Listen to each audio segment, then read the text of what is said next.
جو مولوی یہ لعنت نہیں بھیجے گا اس پر بھی خدا کی لعنت ہوگی۔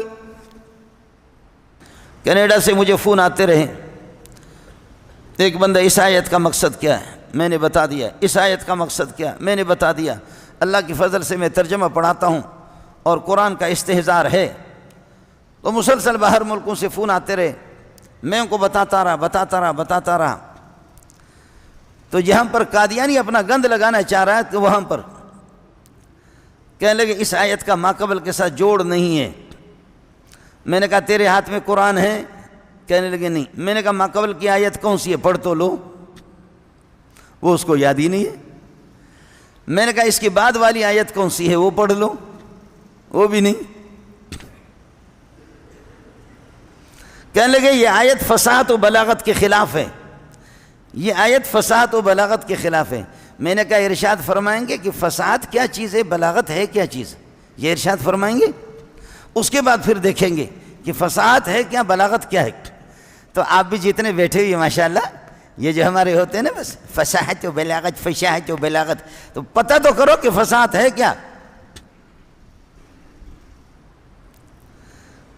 کلمات کا تنافر حروف، غرابت، مخالفت القیاس اللغوی۔ اب تنافر ہر حرف کیا ہے، تنافر حروف کیا ہے، غرابت کیا ہے، مخالفت قیاس لغوی بھی نہ ہو تو وہ کلمہ فصیح ہوگا۔ اور بلاغت مطابقت الکلام لمقتضی الحال، یہ کیا پہیں؟ ہم لوگ مدرسوں میں پاپڑے بیچتے ہیں، چھولے بیچتے ہیں کہ ایک انگریزی دانا کر کے وہ فصاحت و بلاغت کی حقیقت بھی نہیں جانتا کہ فصاحت کیا ہے۔ میں نے کہا پہلے والی آیتیں پڑھ، وہ اس کو پتہ ہی نہیں ہے، بعد والی آیتیں پڑھ، پھر دیکھیں گا آپس میں جوڑ تو کچھ۔ میں نے کہا اب دیکھ لینا، میں پڑھ لیتا ہوں، پہلی والی آیتیں پڑھتا ہوں، بعد بھی پڑھتا ہوں، اور ایک ایک لفظ کو جوڑتا ہوں، پھر تو کچھ کہنے۔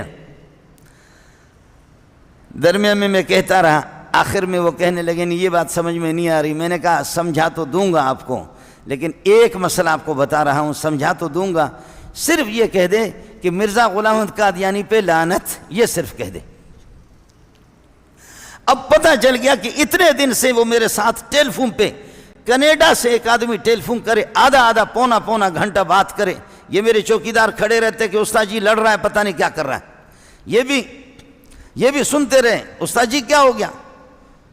وہ کینیڈا سے فون بھی کر رہا ہے، آدھا پونا گھنٹہ وہ گفتگو کر رہا، کئی دن سے وہ، اور بھی بہت سے ان کے کتوں بتوں، اس لیے کہ ان کے بغیرت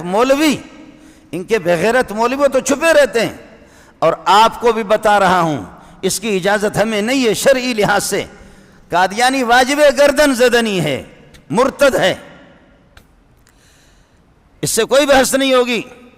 کوئی آ جائے اور کسی بڑے آدمی کو کہہ دے میں تیرا ابا ہوں، 90 سال میری عمر ہے، جس ابا کی طرف سردار صاحب، میر صاحب، معتبر صاحب، چودھری صاحب اور میجر صاحب، فلانا صاحب، جس باپ کی طرف آپ کی نسبت کی جا رہی ہے وہ تیرا باپ نہیں ہے، تیرا باپ میں ہوں، اور کہہ دے اس کو کہ میں دلائل بھی بیان کرتا ہوں، خدا کی قسم اس کی گردن اڑائیں گے۔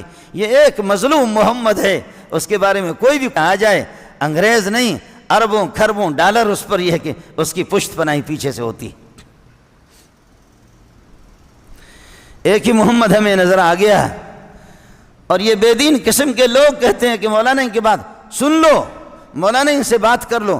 بات کر چکے ہیں اکابر، بات کر چکے ہیں علماء، علامہ انور شاہ کشمیری بات کر چکا ہے، قادیانیوں کو لوہے کے چنے چبوا دی اس نے، اور بھاولپور کا جو مقدمہ چلا آپ کے پاکستان کے جج بھی، وہ بھی اس طریقے پر دیکھتے رہے کہ ہمیں سمجھ میں نہیں آ رہا کہ انور شاہ کوئی انسان ہے یا کوئی ملائک ہے۔ علامہ انور شاہ کشمیری رحمۃ اللہ علیہ جب قادیانی مولوی سے، قادیانی کو مولوی کہنا بھی توہین ہے، قادیانی گدھے سے، داڑھی تو اس نے رکھی تھی پگڑی، اس قادیانی گدھے سے جب حضرت اقدس کی گفتگو ہوئی، قادیانی بکتا رہا۔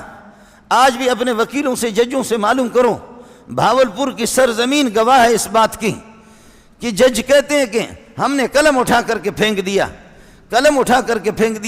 جب قادیانی گدھے کے باری آئی تو وہ ادھر ادھر کے مارتا رہا، لیکن شاہ صاحب کی جب باری آ گئی تو پہلی بات ہمیں سمجھ میں نہیں آ گیا، قرآن کے تو لوگ حافظ ہوتے ہیں لیکن کتابوں کے حافظ نہیں دیکھے، فلاں کتاب کی یہ عبارت فلاں کے حافظوں کی طرح پڑھتا تھا. جج نے قلم اٹھا کر کے پھینک دیا اور جج اس طرح دیکھتے رہے اور جج کہتے کہ ہمیں سمجھ میں نہیں آیا کہ یہ انسان ہے یا کوئی فرشتہ ہے. فیصلہ ہو گیا، لیکن آپ کے توسط سے کہہ رہا ہوں فیصلہ ہو گئے. انہی فیصلوں کی روشنی میں ان کو مرتد قرار دیا گیا. پوری دنیا نے ان کو مرتد قرار دیا ہے. ان فیصلوں کے باوجود پوری دنیا فیصلہ کر چکے ہیں کہ ٹٹی ٹٹی ہے، پیشاب پیشاب ہے، خنزیر خنزیر ہے. دنیا پوری کہہ رہی کہ خنزیر خنزیر ہے، نجس ہے، کتا نجس ہے. لیکن پھر بھی کتا آ کر کے کہتے میری بات تو سن لو، میں کچھ دلائل پیش کرتا ہوں کہ میں کتا نہیں ہوں. خنزیر کہتا ہے کہ پوری دنیا نے غلطی میں مجھے خنزیر کہا ہے، میری بات سن لو، میری بات سن لو. گدھا کہتا ہے کہ میری بات سن لو، میں نہیں خنزیر خنزیر ہے، کتا کتا ہے. نبی کے بعد کوئی نبوت کا دعویٰ کرتا ہے وہ خنزیر سے بھی بدتر ہے. اس کی بات سننے والا خود اس کے اس سینے کے اندر ایمان نہیں ہوگا، کسے باشد کوئی بھی ہو. اب اس کو میں کہہ رہا ہوں کہ بھائی تو کہہ دے کہ قادیانی پہ لعنت. اور ہمارے بعض ساتھی کہتے ہیں پہلے تو اپنے ساتھیوں سے کوئی مولوی پکڑ کر کے میرے ساتھ لاؤ کہ مرتد کو لعنت کرنے کی، جو مر چکا ہے ارتداد پر. ایک کافر زندہ ہو اس کو لعنت کرنے کی اجازت نہیں ہے. ایک کافر زندہ ہے، ہو سکتا ہے کہ کل وہ ایمان قبول کر لے، ہو سکتا ہے کہ پرسوں وہ ایمان قبول کر لے. جو کافر زندہ ہے شرعاً اس کو لعنت کرنے کی اجازت نہیں. لیکن ابو جہل کفر پر مرا، عتبہ کفر پر مرا، شیبہ کفر پر مرا. ان الذین کفروا وماتوا وهم کفار، جنہوں نے کفر کیا، کفر پر مرتد مرے، کفر پر موت آ گئی. اولئک علیہم لعنت اللہ والملائکۃ والناس اجمعین، ان کو لعنت کریں گے. وہ واجب اللعنت ہے. دونوں باتوں میں خلط ملط نہ کرے، دونوں باتیں الگ الگ ہے. ایک آدمی نے مارا تو ٹیٹ اور پھر کہنے لگا، اور کسی نے کہا اس کی آواز الگ تھی، اس کی آواز الگ ہے. اس کی آواز الگ تھی جو تم نے نیچے سے چھوڑ دیا، وہ آواز الگ تھی. اور یہ جو اڑتے اڑتے اس طرح ڈکار رہے ہو، اس کی آواز الگ ہے. دونوں کو خلط ملط نہ کرو. کافر زندہ ہو، آج جمعہ ہے، ہو سکتا ہے کہ ہفتے کو ایمان قبول کرے، ہو سکتا ہے کہ اتوار کو قبول کرے، ہو سکتا ہے کہ تبلیغیوں کے ہاتھ پہ لگائے ان کو کلمہ پڑھائیں. جو کافر زندہ ہے اس کو متعین طور پر لعنت کرنے کی اجازت نہیں. لیکن ابو جہل، عتبہ، شیبہ، امیہ، فرعون، حامان، قارون، نمرود، جو کفر پر مر چکے ہیں ان کو جو لعنت نہیں بھیجتا، اس کی داڑھی یہاں تک آ جائے وہ مولوی بھی ہو، اس پر بھی کروڑوں لعنتیں ہوں. یہی ہے مسئلہ.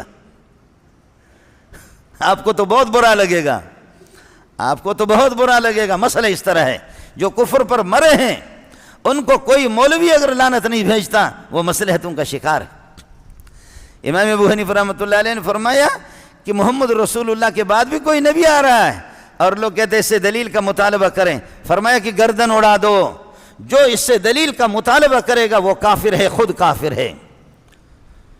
کیوں یہ نہیں کرتا کہ کوئی آ جائے، بڈھا آ جائے کہ میں تیرا باپ ہوں، میرے دلائل تو سن لو. اس سے دلیل اس کی کوئی نہیں سنے گا، اس کی گردن اڑا دیں گے. جب اس کی گردن اڑاتے تو قادیانی آپ کے ملک میں اس طریقے پر، آپ کی اطلاع کے لیے میں عرض کروں، آپ کی اطلاع کے لیے، ہم لوگ اپنے علماء کو بھی برا کہتے تھے. ہمارے بہت سے علماء کہہ رہے تھے کہ یہ جو حکومت آ گئی یہ یہودیوں کے ایجنٹ ہے، یہ حکومت آگے قادیانیوں کو لانا چاہ رہی ہے. ہم نے ان علماء سے ٹکر لی. میں نے خود، آج میں بھی رو رہا ہوں، ہم اپنے علماء کو گالیاں دیتے رہے، ہم نے اپنے علماء کو برا بھلا کہا کہ تم ایک مسلمانوں کے گھر پہ پیدا ہو گئے، اس کو تم لوگ اس طرح کہہ رہے ہو. ہم نے ان علماء کی تردید کی اور ان کے لیے میں نے خود لوگوں کو کہا ووٹ دے دو. میں نے خود بھی، میرا ایک حلقہ ہے، ہزاروں کی تعداد میں نہیں ہے، لاکھوں نہیں، کروڑوں کی تعداد میں. اپنا میرا ایک حلقہ ہے، اپنی پہچان ہے، اپنے ماننے والے لوگ ہیں. میں نے ان سے کہا کہ شوکت خانم اسپتال بنایا ہے، فلاں بنایا ہے، فلاں بنایا ہے، شاید یہ غریبوں کے ہاتھ تھام لیں، شاید یہ مسکینوں کے لیے پشت پناہ بن جائے، شاید یہ بے وگان کی درد اس کو ہو. میں نے خود اس کے ہم نے یہ کی.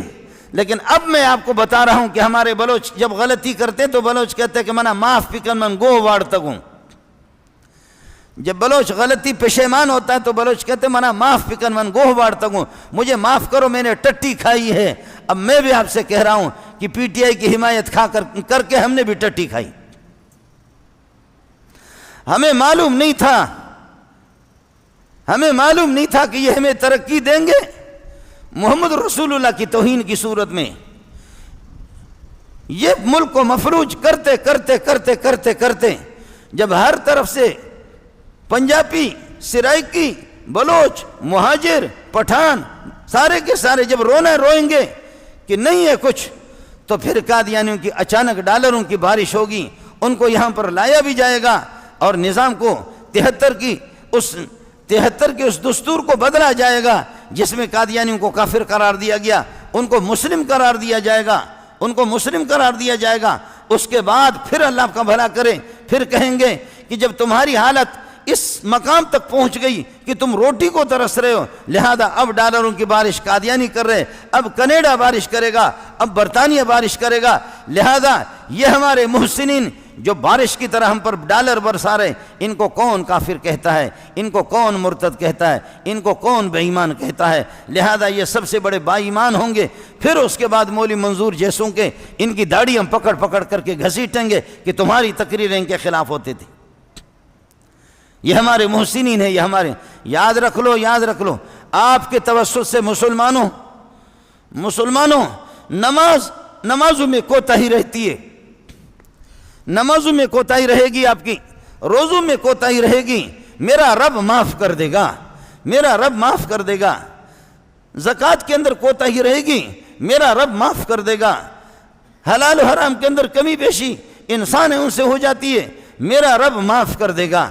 اور اخلاقیت کے اندر کمزوری کوتاہی رہے گا, انشاءاللہ مسلمان ہیں, تیرا نظریہ ہے کہ محمد آخر النبیین ہے, خاتم النبیین ہے, میرا رب معاف کر دے گا. لیکن جب آپ نے اس عقیدے میں بھی کہ محمد رسول اللہ آخر النبیین ہے, خاتم النبیین ہے, اس کے بعد کوئی نبی نہیں, اس میں اگر تو نے لچک پیدا کر دی, تو پڑھ نماز, تو روزہ رکھ لے, تو